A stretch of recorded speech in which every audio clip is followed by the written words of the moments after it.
Ayun 'no, actually ngayon ko lang siya napansin. Mali pala yung date ng relo ko.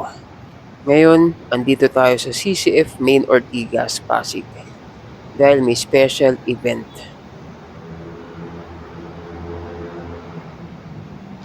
Tara, punta tayo dun.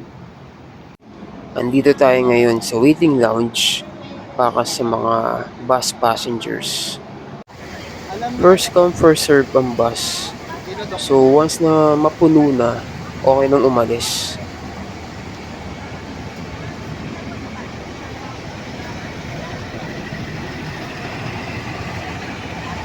Nagtataka ba kayo bakit hindi pa kami sumasakay?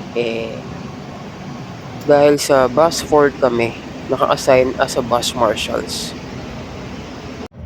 Onding na late kami sa pag-alis kasi meron kaming hinintay, isa pang humabol. And also, alam ko meron pa yatang humabol din pero naiwanan ng bus. Kaya may tinatawag na sweeper. So yung sweeper na yun na may sasakyan, hinintay siya para lahat makasama, 'di ba? Pang third time na namin tong pumunta sa MMRC, Batangas.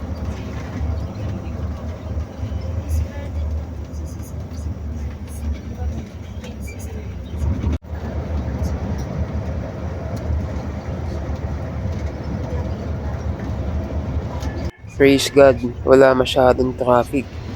Kaya smooth ang aming biyahe. So, yearly nangyayari itong event na to, special event, para sa mga leaders.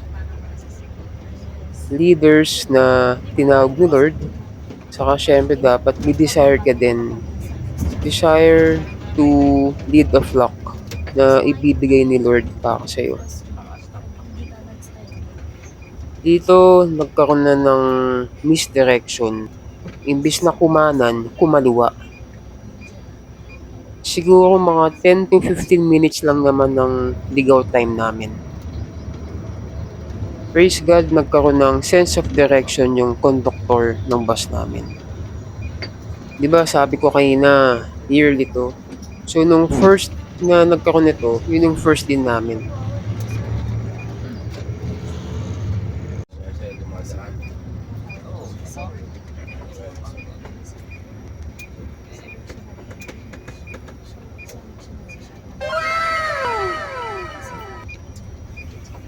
Yun no, lapit na tayo guys.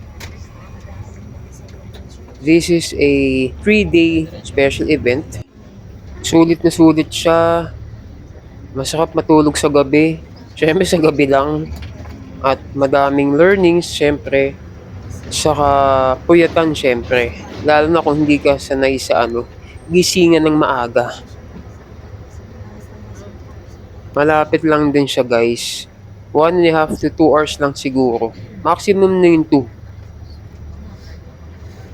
Wala na ring hintuan to. Para siyang P2P, point-to-point bus. Saka, syempre, bawal din bumili ng mga pasulubong para mag-stop over.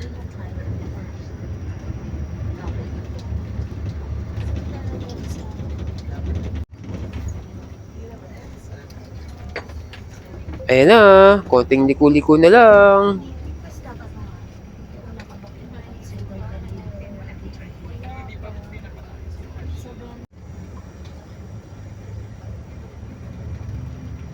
Saka actually pala guys, itong MMRC, ibig sabihin Mount Makiling Recreational Center. So hindi lang siya for special events para sa CCF, pwede din siyang events, syempre, event place. Actually dito din kami nagpunta dati pa nung ikakasal kami. Ayan, touchdown! Praise God! So yan, welcome to Unite 2026. Kung mapapansin nyo, no, puros mga babae. Kaya nga guys, male, gentlemen, we need to step up.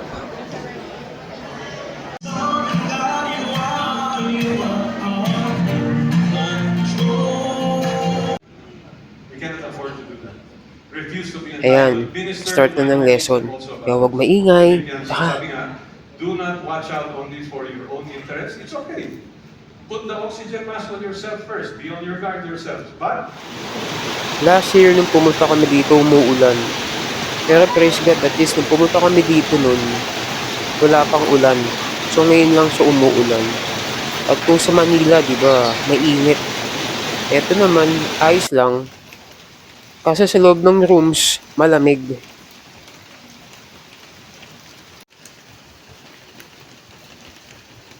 Sobrang lawak niya, guys.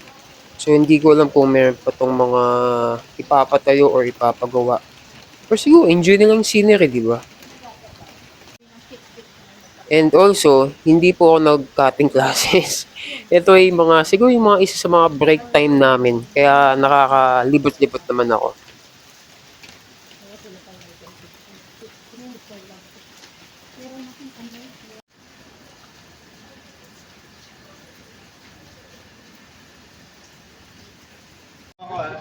Ngayon, papasok naman tayo sa dining area.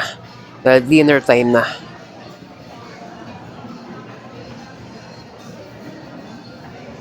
Ito ang isa sa mga pinakasulit na part. Buffet. Only buffet to. Nakadalawa yata o tatlong balik yata dito.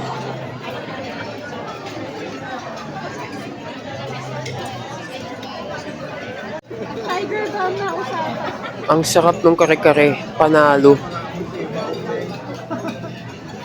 Mukhang alam ko na kung ano ang amoy. Ito, hindi ko sure kung bago ito ah.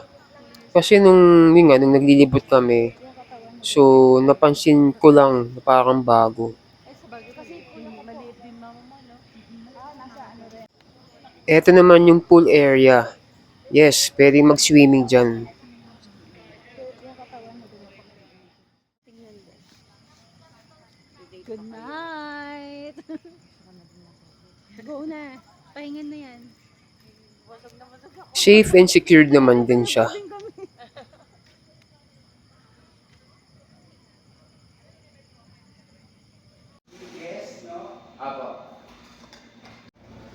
Ito naman yung room namin. Hindi ko lang nakuhanan yung higaan namin.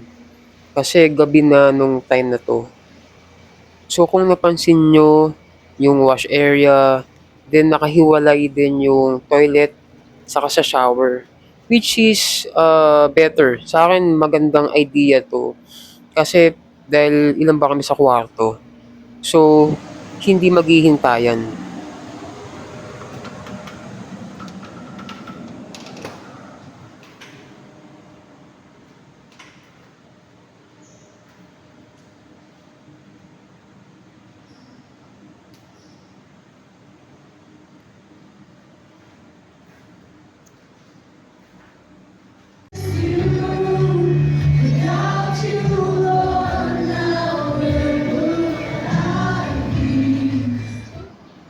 Eto ngayon ko lang napansin to. Meron pala silang children's playground. Yung nga lang, focus mga pusa ang nandito ngayon.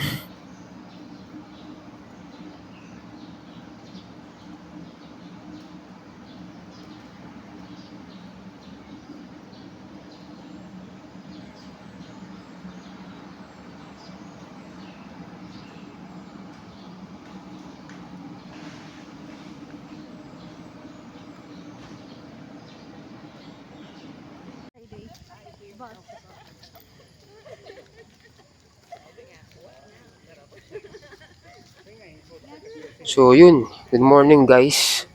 So mga gantong oras sa bahay, natutulog pa ako. Ngayon, pupunta naman tayo sa campsite.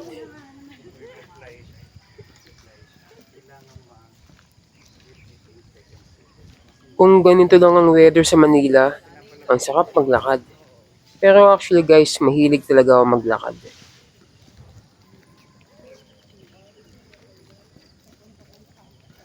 Yung lolo ko daw kasi mahilig maglakad dati sa Cavite. Wala kasi lolo ko.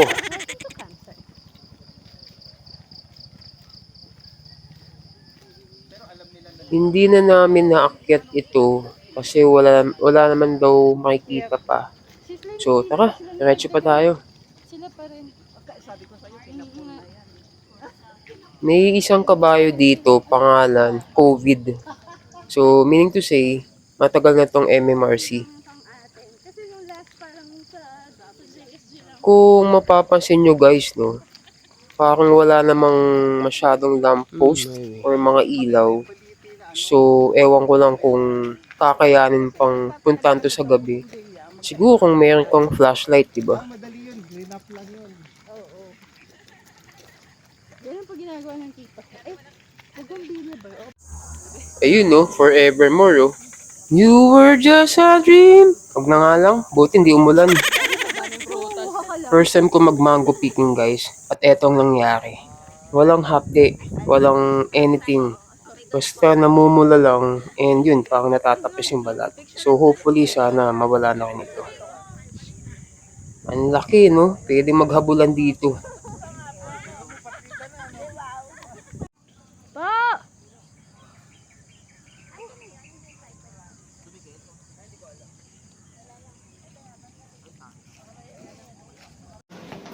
Ito naman guys ang Mango Tree Cafe.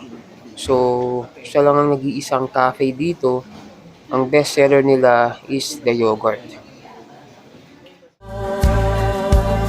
In how he gave us his son to